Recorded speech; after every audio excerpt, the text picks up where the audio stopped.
그가 가는 지역은 해발 3,000m에서 5,000m 사이의 고산지대 오지였습니다. 당연히 병원도 약국도 학교도 없는 지역입니다. 청전 스님은 매년 여름 지프차를 빌려서 생필품과 의약품을 싣고 달려갑니다. 자동차에 싣는 물품은 마치 우리나라 옛 드라마의 만물상 혹은 우리나라 전방부대의 이동식 PX 자동차, 이른바 황금마차 같습니다. 어느덧 물질이 풍요로워진 한국에서는 귀하게 여겨지지 않는 물건들입니다. 그러나 라다크에서는 매우 귀한 물건이었고 그들의 생명을 살릴 수 있는 것들이었습니다. 인도 라다크의 산타 스님을 아시나요? 인도엔 라다크라는 지역이 있습니다. 인도는 작은 대륙, 즉 아대륙이라고 불리지요. 인도 지도를 보면 최북단, 아프가니스탄의 동쪽, 그리고 티베트의 서쪽 사이에 볼록 튀어나온 지역이 있습니다. 여기가 라다크입니다. 지리상 위치를 보아도 알 수 있듯이 히말라야 산맥과 인접한 지역입니다. 1년 중에 여름에나 겨우 드나들 수 있는 곳이라고 합니다. 눈이 녹아야 길이 열리기 때문입니다. 이 지역에 30년 가까이 드나들며 지역민들의 부족하고 아쉬운 일을 도와주는 한국 스님이 있습니다. 청전 스님입니다. 청전 스님은 이색적인 이력을 가진 분입니다. 교사의 꿈을 가졌던 그는 전주 교대를 다니다가 천주교 사제를 꿈꾸며 광주 가톨릭대를 다녔습니다. 그러다가 송광사로 출가했지요. 물론 이렇게 꿈을 바꾸게 된 것은 이유가 있습니다. 그렇지만 그 이야기는 다른 기회에 해드리겠습니다. 출가 후에도 스님은 한국에서 여러 사찰의 선방을 다니며 참선 수행을 하다가 1987년 인도로 훌쩍 떠났습니다. 인도는 부처님의 고향이지요. 스님들의 인도 성지 순례가 그래서 드문 일은 아닙니다. 그러나 그는 거기서 달라이 라마와 마더 테레사 수녀를 만나고는 눌러 앉았습니다. 그들의 영적인 무게에 크게 감화를 받은 것이지요. 그리고 달라이 라마가 망명 후 머물고 있는 북인도의 다람살라에 살면서 달라이 라마의 제자로서 수행하고 한국 순례자들이 오면 안내하고 통역하고 지냈습니다. 그렇지만 청전 스님은 다람살라 생활에만 머물지 않았습니다. 매년 여름 라다크로 보시행에 나선 것이죠. 시작은 1993년 불교 성지로 꼽히는 카일라스 산을 순례한 것이었습니다. 동료 3명과 함께 매일 하루에 30-40km씩 걷고 노숙하며 온몸으로 현지를 느꼈다고 합니다. 그러면서 현지인들이 무엇이 절실한지 알게 됐습니다. 순례를 위해 자신을 위해 가져갔던 약을 나누게 되었고요. 문명의 혜택을 받지 못한 그들에게 약이 단순히 약이 아니라 생명이라는 것을 알게 되면서 비상용으로 가져갔던 약을 나누면서 다음을 약속하게 된 것입니다. 이후 매년 여름 눈이 녹아 길이 열리면 라다크를 찾게 됐습니다. 그가 가는 지역은 해발 3,000m에서 5,000m 사이의 고산지대 오지였습니다. 당연히 병원도 약국도 학교도 없는 지역입니다. 1년의 절반은 눈과 얼음 때문에 고립되어 사람들의 왕래가 불가능한 곳이었고요. 청전 스님은 매년 여름 지프차를 빌려서 생필품과 의약품을 싣고 달려갑니다. 자동차에 싣는 물품은 마치 우리나라 옛 드라마의 만물상 혹은 우리나라 전방부대의 이동식 PX 자동차, 이른바 황금마차 같습니다. 돋보기, 손톱깎이, 소화제, 파스, 전기장판, 두통약, 항생제 같은 것을 싣고 갑니다. 헌 옷도 빠지지 않습니다. 어느덧 물질이 풍요로워진 한국에서는 귀하게 여겨지지 않는 물건들입니다. 그러나 라다크에서는 매우 귀한 물건이었고 그들의 생명을 살릴 수 있는 것들이었습니다. 한 분은 이런 경험도 했다고 합니다. 산에 거의 도착했을 무렵 어느 부모가 아기를 안고 왔다. 그들은 아기가 살지 죽을지를 물었다. 나도 약이 떨어진 상황. 나는 기도했다. 그들을 위해 기도하는 것 말고 무엇을 할 수 있겠는가. 이런 절실한 상황들이 늘 닥치는 곳이 라다크입니다. 누구나 어려운 사람을 보면 측은한 마음을 갖게 됩니다.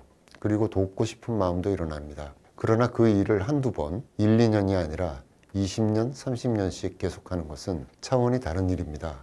스님은 그 일을 하고 있습니다. 스님은 그런 공로로 지난 2015년 만해 실천 대상을 받았습니다. 물론 당시 상금도 라다크 주민들을 위해 썼지요. 그는 당시 이렇게 소감을 말했습니다. 만해 어른 스님의 인간적 성숙과 문화성의 가치를 기리는 상을 제가 받는 게 맞는가 생각했습니다. 수상 통보를 받고 저 자신을 돌아보게 됩니다. 왜 출가했고 왜 인도로 왔으며 왜 달라이 라마 곁에 안착했으며 왜 험한 라다크의 절과 마을 주민들에게 봉사하는 길을 택하게 됐는가 등을 다시 생각했습니다. 그의 말을 듣고 그가 했던 일을 생각하면 왜 청전 스님이 라다크의 산타 스님으로 불리는지 알 것 같습니다. 어린 시절 우리는 왜 그렇게 산타 할아버지를 기다렸을까요? 내가 원하는 선물을 기가 막히게 알아맞혀서 주기 때문이 아니었던가요? 청전 스님은 라다크 오지의 사람들이 꼭 필요로 하는 것, 그런 것들을 가져다 주기 때문에 산타였던 것이지요.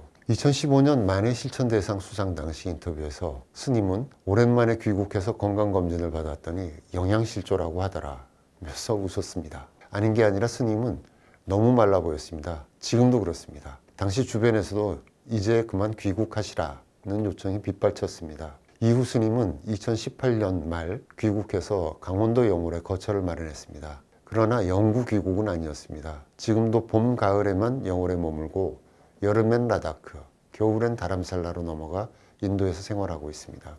청전 스님이 최근에 책을 한 권 냈습니다. 5년 만에 낸 책 제목은 그림자 속의 향기입니다. 인도 생활 38년의 이모저모를 적었습니다. 다람살라와 라다크 풍경이 생생합니다. 바다가 무엇인지 모르는 라다크의 고승들을 모시고 바다 구경을 시켜주는 이야기를 비롯해서 많은 에피소드가 수채화처럼 투명하게 펼쳐집니다. 책을 읽으면 그동안 청전 스님이 왜 인도에서 그렇게 오래 살아왔는지 이해가 됩니다. 책을 읽다가 10년 전 만해대상 시상식 때가 기억이 났습니다. 그 해의 만해실천대상 수상자는 2명이었습니다. 청전 스님과 아일랜드 출신 천주교 사제인 천노엘 신부님이었습니다. 당시 청전 스님은 한국 출신으로 외국, 인도에서 30년, 천노엘 신부님은 아일랜드 출신으로 한국에 와서 거의 60년 동안 봉사하며 살고 있었습니다. 두 분 모두 고향을 떠나 이국에서 봉사하며 살아가는 닮은 꼴 인생이었지요. 강원도 인제군 만해마을에서 만났을 때 두 분은 공통점이 더 많았습니다. 두 분이 각각 인도와 한국에서 그렇게 오랜 세월을 보낸 이유는 슬픔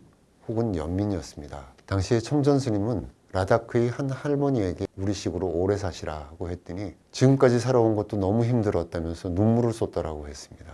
광주광역시에서 발달장애인을 돌봐온 천노엘 신부님도 발달장애인 자녀를 둔 부모가 자식을 부끄럽게 여겨서 집안잔치에 데려가지 않을 때 슬프다고 했습니다. 그런 연민이 그들을 여기에 붙잡아둔 것이겠지요. 물론 보람도 많았습니다. 천노엘 신부는 작업장에서 일하는 청년이 명절을 앞두고 5,000원을 받아가서는 부모님께 스타킹과 담배를 선물했다는 이야기를 들었을 때 너무 기뻤다고 했지요. 그 부모님은 자식이 넷인데 명절에 선물 사온 것은 발달장애인 그 자녀뿐이었다고 했다고 합니다. 청전 스님 역시 영양실조로 고생하던 아이가 약을 먹고 학교를 다니게 돼 나중에 직업을 갖고 후원금을 가져왔을 때 눈물이 났다고 했습니다. 그날 두 분의 유쾌한 대화는 이렇게 끝맺었습니다. 천신부가 저는 하느님께 20년 연장 신청했어요 라고 농담하면서 저는 곧 한국에 온 지 60년 돼요.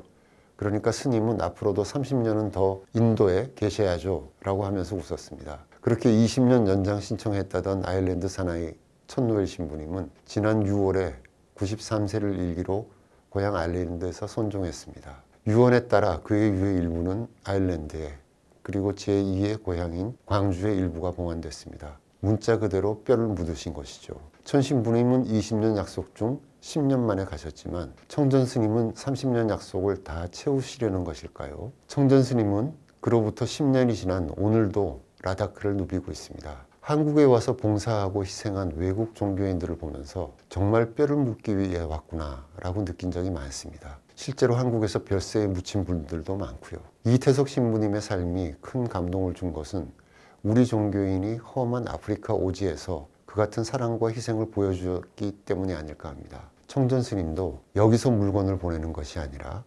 거기서 그들과 고락을 함께 하고 있습니다. 청전 스님은 책에서 누군가에게 무엇을 주는 일은 위에서 내려다보면서 주는 게 아니라 아래에서 올려서 드려야 한다고 했습니다. 봉사가 수행이라는 스님의 말이 무슨 뜻인지 알 것 같습니다.